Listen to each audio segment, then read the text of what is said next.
Welcome back to Movies at 2 a.m., the show where we discuss B movies, bad movies, low-budget movies, box office disasters, critical disappointments, and all manner of obscure film. I'm Bryce Huffman, and today I'm joined by the homie Sydney. Hi. Yes, and today we're discussing a movie that I personally love, but a movie that you actually picked off the schedule. What are we talking about today? Absolutely. We are doing Head of State today, so I'm very excited. Yes, the 2003 comedy starring Chris Rock. This was actually his directorial debut. Which I just found out today. Yeah.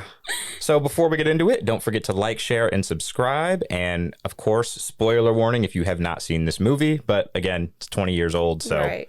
you should be getting on that if you haven't seen it yet. Also. So yeah, this is a movie basically about the first black president getting elected.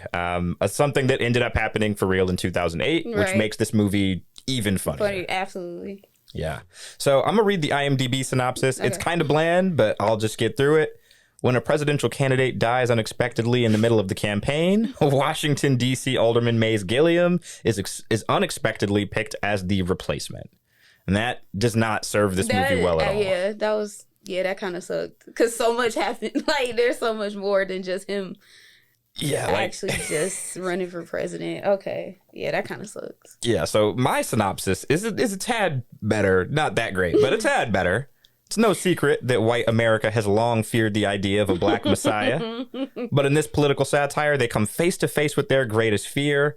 A black alderman from Washington, D.C., who uses his hood logic to win the presidency. Throw in some narration from Nate Dogg and some great comedic genius from Bernie Mac, Lynn Whitfield, and Tracy Morgan, and you've got yourself a cult classic, Head of State. Absolutely. Yeah, so tell me, what made you, when you saw the list of movies we had, what made you pick this one? Definitely, I feel like it's just one of those movies where, like, you watch it and it's always funny. I feel like sometimes movies, like, you can watch them and it's like eventually it's not funny anymore. But I feel like Head of State is definitely just one of those movies where, like, you watch it and you either find something else that's funny every single time. It's just like it's a classic. Like, the people in it are great. Like, it's hilarious. I really think that's just it. It's just like every single, like, bit joke, like, almost is damn near perfect. Yeah, it really is a damn near perfect movie. For a 2003 movie, like, I think that's just, like, it's one of those, like, perfect, like, honestly, it's just, like, one of those perfect, like, black, like, comedies that you just, like, you be like, damn, which one to watch? Like, and you scroll, you see Head of State, you like, hell yeah, like, put that on. You know, it's funny. I remember watching this movie as a kid and loving it, not knowing anything about politics. Yeah. Then I obviously grew up, became a journalist, had to cover politics. Right. And now this movie is, like, even funnier. Yeah, I think it's weird because, like, a lot of the stuff that the actual politics in the movie, even though it's, like, funny, I'm like, that's probably accurate. Yeah. That's probably how that works. Yeah. Like, there's a lot of stuff that they do in this movie where I'm like, that is eerily close to things that have happened. That's a little too close to home. Yeah. I'm going to have a whole section where we just point out things like that happen in the movie. But before we get there, again, this is Chris Rock directing for the first time. He had been in a bunch of movies, obviously, to this point. Right. He wrote this movie with co-writer Ali Leroy, who most people probably know is the co-creator of Everybody Hates Chris. Okay, yeah. Yeah, and one of the lead writers on that show. Okay. Starring in this movie is obviously Chris Rock, Bernie Mac, Tamala Jones, who we just talked about for Booty Call. If you haven't seen that episode or haven't listened to that episode, go check it out, please. Robin Givens, Lynn Whitfield, Dylan Baker, and there's a whole bunch of other people who pop up in this movie that I'll point out eventually. But yeah, when did you first see this movie? Let's see, 2003. What? We would have been like, what, 9 or something? Yeah, like 8 or 9 when it came. I don't remember what time of year it came out. Yeah, like, I don't think it's not something that I can ever remember going to see at a movie theater. But I don't know. I feel like I saw it before, like, streaming was a thing. So I feel like maybe it came on, like, HBO. Like, you know, like, when, like, movies would come on HBO and shit like that. Like, I feel like that's maybe when I saw it. Yeah. But I definitely saw it before, like, you know, Netflix and all that stuff was, like, popular. And then, like, streaming just made it easier to rewatch it and stuff like that. So, yeah, I definitely think I probably saw it on, like, a premium movie channel, like, back when everybody had cable. Right? Those are the days. I used to watch this movie on, it's probably Showtime or HBO, one of those two, and I would watch it like all the time. Yeah. Because it would come on like every day, multiple times a day. Yeah. So I definitely think that had to be it, because I feel like my parents are definitely those people who had like all the movie channels and stuff like that. Right. So yeah, that was definitely, I gotta say, that's definitely when I saw it. It's probably just like waking up, or just like looking through movie channels or whatever. It's like, let me turn this on. I don't know how old I would have been, but yeah, it definitely would have been during just like that cable heavy culture that we used to live in. So yeah, and this movie surprisingly had a budget of $35 million, and it did not do great at the box office. It made 38.6. I assume that's a loss, because I don't think their budget factored in for like marketing the movie and stuff. And critics didn't really like it either. This movie has a 30% on Rotten Tomatoes, which I think is a bit low. Yeah. I feel like those are some MAGA voters in there. Yeah, definitely. Messing with their ratings. They're like, yeah, guys, I found this movie about a black president. Found this movie about a Negro president, and it just gave me that PTSD from that Barack Obama. It did a bit better on IMDb. It has a 5.5 out of 10, which...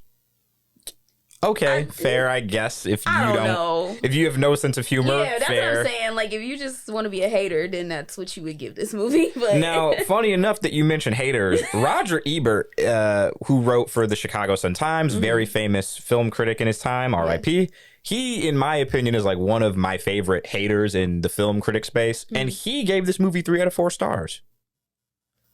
Which...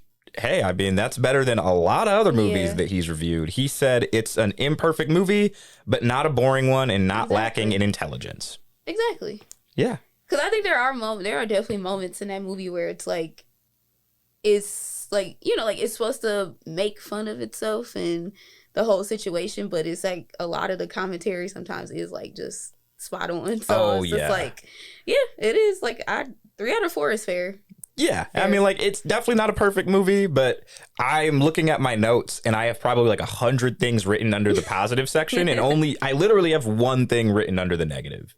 So I'm gonna go through these positives real quick. What were some of the things you liked most about this movie? Can it just be like any like? Yeah, it doesn't have to be in order. Okay. The positives for the movie, the main thing that I put was just like that. Maze, like his character, even though this is like, it's supposed to be this like really silly comedy and stuff like that, I think his character still wanted to be a good, like he wanted to be a good politician, which, like, so I think that was definitely a positive for the movie. Because, I mean, the premise of the movie, that movie could have been way more ignorant than it actually is. Right. Like, yeah. That could have been, it could have been a lot more than what it, actually is. So, I put another positive that I thought was definitely the music. Yes. I think the music was great. Like the random, like, they kept playing "03 Bonnie and Clyde" by Jay-Z and Beyonce. That, and then I know this is like so small, but every time his like ex would show up and they like grab her in the music that plays, I think that's so funny. Yo, Robin Givens as his crazy ex is hilarious. Yeah. Like, she was like in perfect crazy ass Robin Givens form in this movie. And whoever decided to cast her in this, you deserve a raise. Yeah. Granted, this movie came out like 20 years ago, but wherever you are, whoever's idea it was to put her in this movie, that person deserves a raise. There's like a bunch of funny cameos in this movie too. Patrice O'Neal playing the drug lord.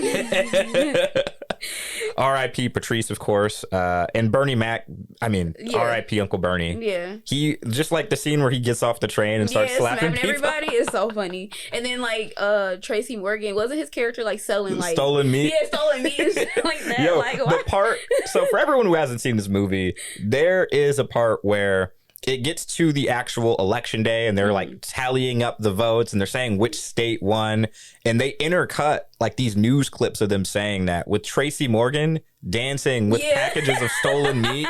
in front of like green screen images of whatever state they're talking about. And it's just like, who thought of that? Like, that person is a genius. Whoever thought of that. Another person who needs a raise. Exactly. Like, this movie has so many funny gags. Like, even from the opening credits when it shows like Al Gore, Hillary Clinton, Bill Clinton, and it just says none of those people are in this movie. I was just like, they know exactly what they're doing.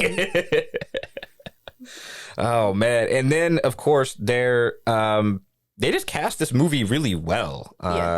Tamla Jones being the love interest, I mean, she's always a win in my book. Yeah, I also put that as like, it's something later on in the list, but I did definitely put her being the love interest because I was like, I like the fact that she was definitely just like, you know, she was a regular, you know, like everyday girl, and now you get to be with the president. Like, right. And like she was kind of like I guess she's like the black people equivalent of like the girl next door. Like, she's very regular, but obviously very beautiful and very smart and kind and fun.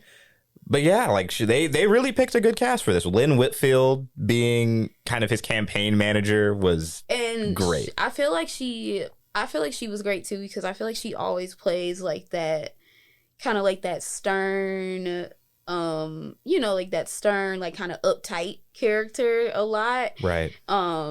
But then, you know, her character always towards the end, she always like, you like, okay, like sometimes I feel like she can be like kind of uppity a little bit or whatever, right. Like how and also how like they make her dress or like look or whatever, but then by the end she's just like, okay, yes, you are a black woman, I see it in you now. Like, I can see it. You know, I wrote down somewhere in my notes, like, she plays a character that straddles the line between kind of like your uptight, almost like Republican type character, but then she also like is the character who can keep it real. Yeah. And that's like not an easy balance to strike, especially in comedies where it's like there's a lot of like extremes one way or the other. Yeah. And she did a great job with that. So, you know, credit to Lynn Whitfield. Put her in more movies because she's great. Yeah, absolutely. I agree. I had so many things written down, but I want to just fire through a couple of quick ones. Okay.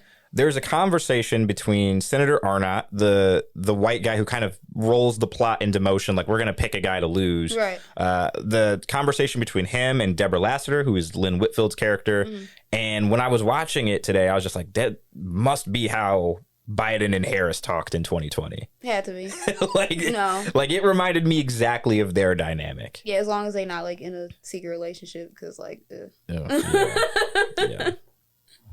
That would be gross. Yeah. Yeah, but other people who randomly showed up in this movie, there's a lot of people from HBO's The Wire that popped up in this movie randomly. Okay. I don't know if you've seen The Wire. I've only seen the first season. So you've seen all the characters who show up in this movie. So, actually one of them shows up in the third season. Reggie Cathy plays the cop when Maze goes to get the lady out of the house, which... By the way, the little speech he gives her about like, you've seen a lot of stuff. Do you really think these white people care about you?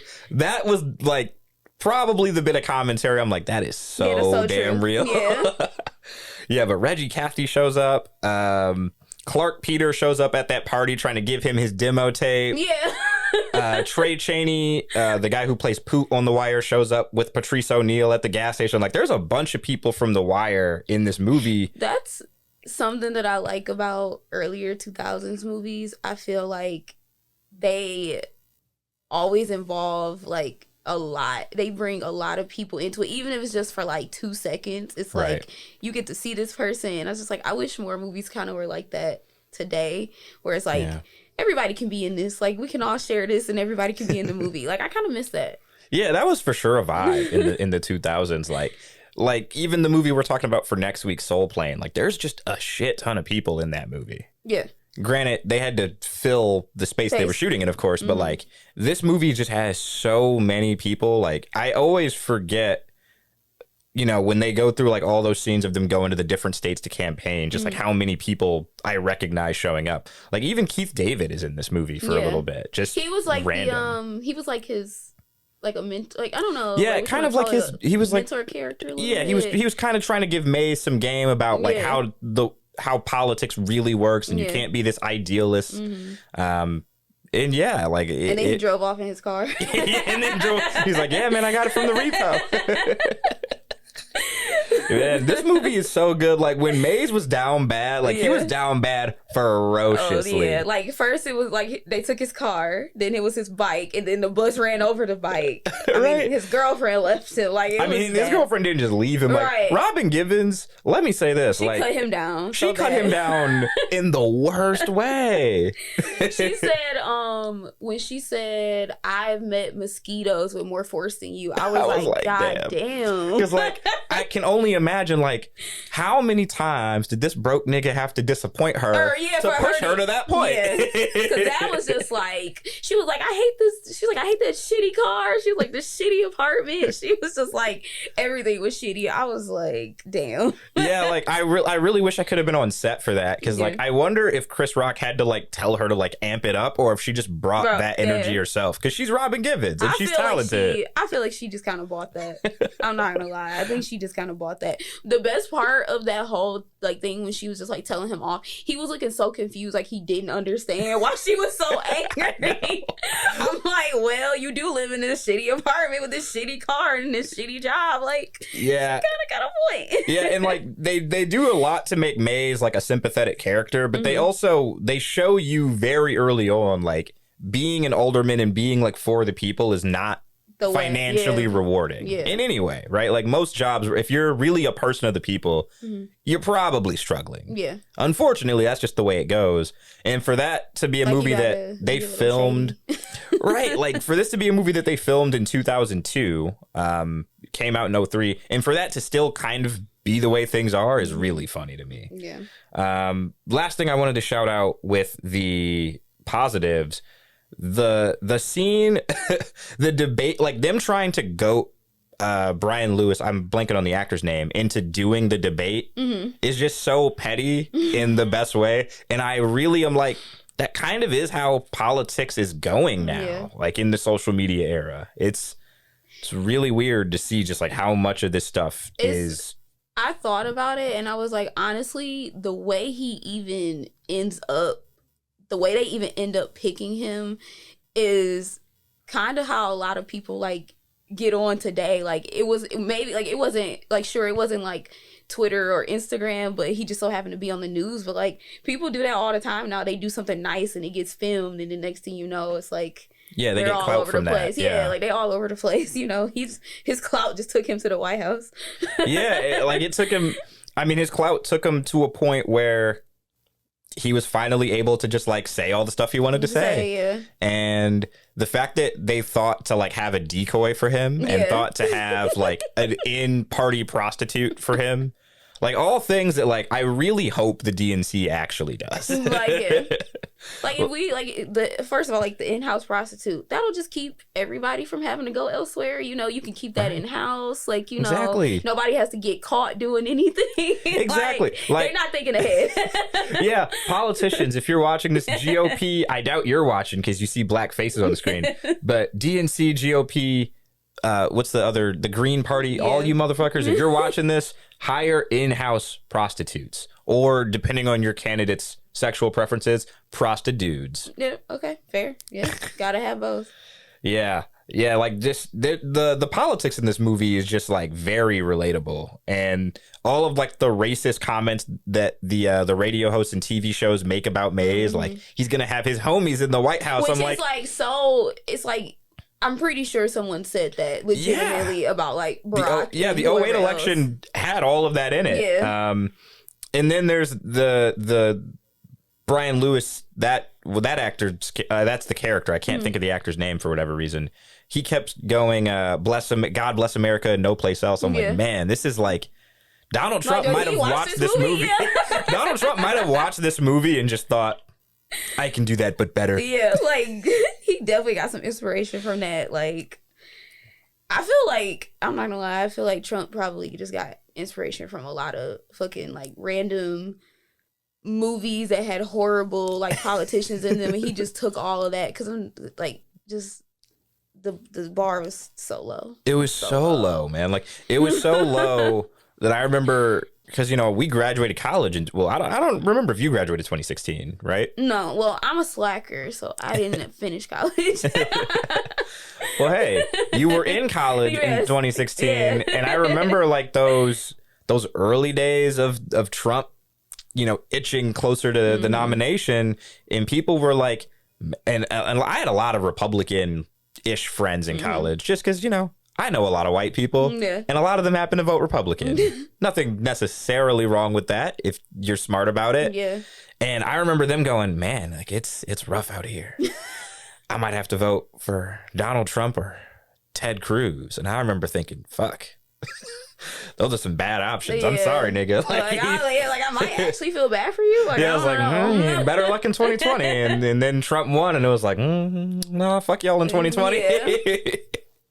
Yeah. Like, you were a part of this, actually. yeah. Knowing people that like willingly voted for Donald Trump twice is so weird. Yeah, it's like, I don't want to say I'll let you slide the first time, because that's right. That's not true. I'm actually not gonna let you do that. Right, like I wasn't letting people slide. But the second time, that's just like, I don't even know what to call that. Like, it's like putting your dick in a vice grip, and then doing it again. Yeah, it's just like, what were you thinking?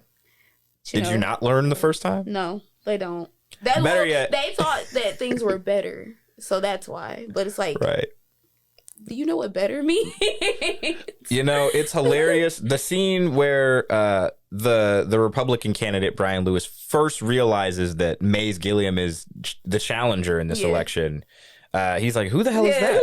And it reminded me of the 2016 election when Gary Johnson was on TV just not knowing things that he needed to know if he was running for president. Like, they asked him, who's a foreign leader that you respect? And he couldn't name one. Or they were talking about Aleppo because that whole situation was going on around then. And you could just see on his face, he legitimately had no idea what they were talking about. And that was what that scene reminded me of. But I feel like so many people probably just felt like, well, you got Donald Trump here who clearly knows shit about shit. So I guess I can also know nothing and it'll be okay. Right. I feel like that's what a lot of people felt like jumped on the bandwagon after that. Like, people who just wanted the, like, kind of like the social, like, like the social justice part of running and stuff like that. Obviously being on the wrong side of it, but that's all they cared about. Like, do you actually know anything about, like, running a country? Because no, clearly they don't. Clearly they don't. I mean, to be fair, the 2016 election had so many candidates. 2020 and 2016. But I remember 2016 thinking, all right, Bernie's not about to win this. He's just sucked so bad. Yeah, and I voted for Bernie in the primary, but I kind of knew by then that he probably wasn't going to be able to win. But I know people that, on the other side of that, on the Republican side, they were voting for like the common sense Republicans, and they just had no shot. Yeah, it's just like, it's like, you can't compete with a man who says "Make America Great Again," but everyone knows what he means by that. Like, there was so much like underlying messages that just like clearly MAGA people just like they ate it up. Ate it up, and it's like they knew everything, and unfortunately there's more of them than there are of us. Right. And it's like, even if Barack had never been elected and somehow the 2016 election still happened, you couldn't make this movie after a Trump presidency, because it's just like, you can't get crazier than reality anymore. Like, all the shit that was going on, that stuff that we used to think of as like, oh, that's just comedy, that's satire, that's parody even. And then it happened, and it's like, oh, well, fuck. Like, they kind of had a point. But let's move on to the negatives. I only wrote one thing. I can probably come up with more. My one negative is that because this is Chris Rock's first time directing a movie, it felt like there were moments where it was too Chris Rock and not enough the character he's playing, like. I feel what you mean. I feel like it was kind of those scenes where they were showing him going around to like, oh, now he's talking to children, and then he's talking to, like, just, know, regular people like in the crowd. And some of it felt like he was trying to do like a stand-up really quick while he was filming the movie, and it's like, like he wrote those scenes like his stand-up comedy, which, I know it's not popular to say anymore, but I'm a Chris Rock fan. I grew up watching his comedy. I love a lot of his stand-up, maybe not so much as of late, but that's okay. It happens to everyone who gets older. But it really felt like he was just taking stuff that he had already said in his stand-up bits and being like, well, these are my thoughts on politics, so y'all are about to get this real quick. Yeah. And there are moments where I feel like maybe had he had just a couple more edits, could have fixed that a bit. Yeah. Yeah, but what about you? Also, it's like, first time, it's 2003, you know. 2002 is when they made the movie, Yeah, so... okay, Yeah, making a movie in 2002 that's supposed to take place in '04 already challenging. Mm-hmm. And I think they did it pretty well, even with kind of some of the fashion choices being clearly like a bit too late 90s. Interestingly enough, that's what I wrote down as the negative. I put the fashion, I put the outfits. Yeah, like the all denim fit he gets when he first, finally speaks his mind. Mm-hmm. I was like, this looks like 2002. Yeah, and then he had that fucking like that hat on and everything. Oh my god, that's so funny that you said the fashion choice. Because that's definitely what I wrote down.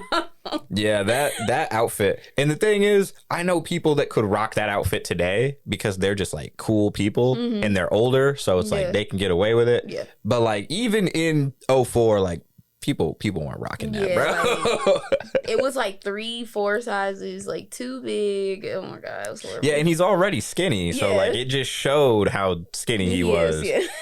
Yeah, but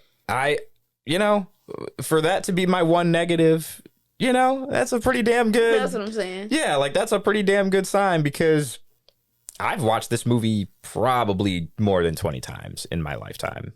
I've definitely seen it like I'll probably say definitely more than 5. So it's just like I know that's like not the same, but well, I've yeah, definitely seen it a lot of times. Most people don't rewatch movies at the frequency that I do. Yeah. So let's move into some of these awards. Who would you give the best performance to? I actually put Bernie Mac. Really? I think he deserved it. Not that I don't think Chris Rock, like he's the main character or whatever. Oh, I didn't give it to Chris Rock. You either, did? so, Okay. Yeah. But no, I put Bernie Mac because I just think I'm always in love with the character that comes in. It's just like, and they steal the scene every time. Like, that's what I like. And I feel like Bernie Mac did that in this movie. He did. Yeah, he for sure stole a lot of those scenes. Like the scene where he's on TV talking about NATO. Yeah. It's like, he's like, oh, I thought you meant NATO Jenkins. You don't know NATO? I don't know NATO. And then they ask him about white collar crime. He's like, look, I don't care if you got a tank top or a white collar on. If you rob me, I'm going to whoop your ass. Yeah, I gave my best performance to Robin Givens because she was like legitimately acting crazy in this movie. And I wonder just like, did she improv a lot of that or was that like in the script? But either way, like she made it her own. Like her showing up in these places like in disguise and shit like that. When she shows up with the marching band, that's my favorite because she's in place, but she's still like doing the little strut. She's like, I'm gonna perform, but here I am also here to see you. Yeah. Robin Givens was like, she's probably my favorite part of this movie for sure. No, she was hilarious. And did you have a favorite line from this movie? Yes. It's so funny because it's a person whose face you cannot see. But it's the part where he's like going around like, making his rounds, like showing his face. And he's like talking to these people about like, oh, the education system. Like, I know exactly what line. And he was like, I talked to my niece the other day and she said 4 + 4 was 44. And the nigga in the back was like, it is. I'm so glad I wrote that down. I don't know what it is about that, but just a random person in the back. It is. It's I literally like fall over laughing every time that comes up because it's so damn funny. Yeah, I had to pause this movie like several times to like just get the laughs out. Oh man, like there's so many lines to choose from, but I think the one that I quote the most, because it just comes up more often than the other lines. Show me a grown man who's never said shit, and I'll show you a man who's full of shit. Yeah. Yeah, she was like, you can't say shit. That's mad. Yeah, there's so many lines to quote from in this movie. Yeah. And then the one that me and my sister always say to each other is when the debate is over and Tracy Morgan's like, yeah, now we can watch Martin. That movie has so many just good, little, one-liners that are always so funny, so. Yeah, just incredibly funny movie. If there had to be a sequel, what would it be? Sequel or a reboot? I don't even the reboot. I think is out of the question. Yeah, because now we've had a black president. Yeah, so I think the reboot part is out of the question. I don't even know, a sequel. Let's see. Will we keep Chris Rock in this? I'm also like not the biggest Chris Rock fan right now, so I don't even know what a sequel would be. Like, what do you? Okay, so you give one, and I see if I can. Right. So I wrote Head of State 2, Saving the Union. Mays would be in his second term, okay, and he would be trying to unify the country as a bunch of white supremacists threatened to start a second civil war. That would be hilarious. Yeah, because like it damn near happened, right? Like white people were losing their minds during Barack Obama's like presidency. They had to like hole up in bunkers and shit like that. Yeah, people were losing it. Like, so I went to U of D for high school. So I went to high school with a bunch of white kids. Mm-hmm. The day after the election was such a funny day of school because like you could just tell like who clearly supported Barack and who didn't. Yeah. And I had this one white guy, a Russian dude actually, Nathan Eliason, in my biology class. Now it's 7th period, second to last class of the day. It's the first class I have him in. Mm-hmm. In the whole class, he just yells, "Obama, Obama, Obama." And our teacher, who I later found out did vote for Barack Obama, was so goddamn annoyed the whole time. Like, too bad. Like, yeah, I'm like, this white nigga was so happy that Barack Obama won. And all these other white kids were just so salty. It was like a perfect image. Which I feel like is just like a reflection of your household. Because obviously your parents, like, you know, whatever. Right. So yeah, like I know very few kids who vote very differently than their parents. Yeah. Like, even me and my parents, we disagree on some stuff, but at the end of the day, it's like... we are unified in this household, okay? Yeah, it's like, we not for that MAGA bullshit. I know that much. We not about to be voting for Ron DeSantis. Yeah. Oh, my God. I think they just need to just move. They just remove them from the rest of us, because I just feel like... You're saying a civil war. Yeah, see what I'm saying? Head of State 2. Saving the Union. I just think that's appropriate at this point. You know, just get rid of what's like Florida or whatever. Just who needs Florida? I mean, niggas who like humidity and alligators and beaches and shit. Who needs Florida? There's beaches other places. There okay? are. Who needs Florida? As someone who has only been to Florida twice, I'll say that now. Only been twice. Yeah, we don't need Florida. We don't need Florida. I know this is coming from niggas from Michigan. I know people from listen to us like, shut up with your fucking winters and shit. Like, okay, sorry. Get that mitten out of here. But yeah, man, I'm not a fan. I'm not a Florida person. I never have been. I don't like their teams down in Florida. I mean, I used to fuck with the Heat when LeBron was there, but that's about it. The only thing, I mean, let's be real. We know why a lot of people like Florida, because niggas like Miami. Like, it is what it is. Like, you know, niggas like Miami is like a whole thing. Yeah, right? like, honestly, Miami is still, like, separate from Florida. Like, there's Miami, and then there's, like, the rest of Florida. So, yeah. Which is crazy, because I've heard the beaches in the Panhandle are actually nicer, but that's where the people are the craziest. Because, you know, they're like on that Alabama shoreline there. That's actually a TV show, and yeah, those people are very... There's a TV show about... Yeah, it's a show called Floribama Shore. Oh, right. It was like they tried to kind of make a Jersey Shore of the South, right? Yeah. I never saw that show, but I'm sure it will confirm every bad thing we've just said about Florida. Yeah, absolutely. Yeah, and additional flowers to give. Was there anyone else you wanted to give flowers to? My next thing was like Robin Givens, because I said like Bernie Mac was like my top in the movie. I definitely think she obviously deserved the very next for me. Like I said, because she was still another one of those people where like she was like I guess she is a side character in the movie or whatever, right. But anytime she was on screen, like she stole the scene. Yeah, she stole the scene. So it's like that she was definitely like my next person. So yeah, my additional flowers, I gave it to Ali Leroy, who is the co-writer on the movie. Mm-hmm. He just, I feel like he doesn't really get credit for his writing contributions the way that a lot of other people do. And part of it is, you know, he's one of those behind the scenes people, so that it happens. But I also wanted to give flowers to Nate Dogg for just narrating the movie through song. That's true. And keeping a straight face while he does it. Because, like, Lord knows I would never be able to. I think I actually put that as, like, one of the positives of the movie. Like, yeah, like Nate Dogg narrate it. Yeah. And I know I'm, like, cheating giving the flowers to so many people. Marcus Miller and DJ Quick did the music for this movie. Okay. And the music for this movie is, like, spot on. Yeah, it absolutely is. Yeah, the fact that they play an Al B. Shore song when they go on their little drive date or whatever, I'm like, okay, someone knew what they were doing when they made this movie. But yeah, that's all I've got for Head of State. Yeah. Oh, good. All right, so this movie's at 2 a.m. Don't forget to like, share, and subscribe, and we will see you next week. Peace.